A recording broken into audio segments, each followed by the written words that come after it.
ইদানিং শুনতাছি I love Mohammad বললে নাকি জেলে যেতে হয়। আই লাভ মোহাম্মদ বলায় নাকি ইন্ডিয়ার কয়েকটা ছেলেকে জেলে যেতে হয়েছে। আচ্ছা, তারা কি জানে না যে আমরা মুসলমান?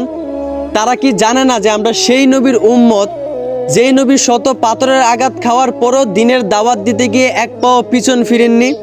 আরে ভাই, আমরা সেই নবীর উম্মত, যেই নবী কারো বয়ে আল্লাহর প্রতি ভালোবাসা একটুও কমাননি। আর সেই নবীর প্রতি ভালোবাসা দেখালে আপনারা আমাদেরকে জেলের ভয় দেখাবেন? একটা কথা মনে রাখিয়েন, আমরা হচ্ছি মুসলমান। মুসলমানের ইমানের উপর যত আঘাত আসবে, মুসলমানের ইমান ততই পাওয়ার বেড়ে যাবে। মুসলমান কারো বয়ে তার সৃষ্টিকর্তাকে ভুলে যায় না। মুসলমান কারো বয়ে তার নবীর প্রতি ভালোবাসা কমায় না, বরঞ্চ সেই ভালোবাসায় যদি কোনো বাধা আসে তাহলে ভালোবাসা আরও বেড়ে যায়। অতএব আই লাভ মোহাম্মদ বলায় যদি আমার জেল হয়, আই লাভ মোহাম্মদ বলায় যদি আমার ফাঁসি হয়, তবু আমি একবার নয়, 100 বার নয়, 1000 বার নয়, 1,00,000 বার বলতে রাজি আই লাভ মোহাম্মদ। যদিও আপনিও রাসূলকে ভালোবেসে থাকেন, তাহলে অবশ্যই কমেন্টে আই লাভ মোহাম্মদ বলে যাবেন।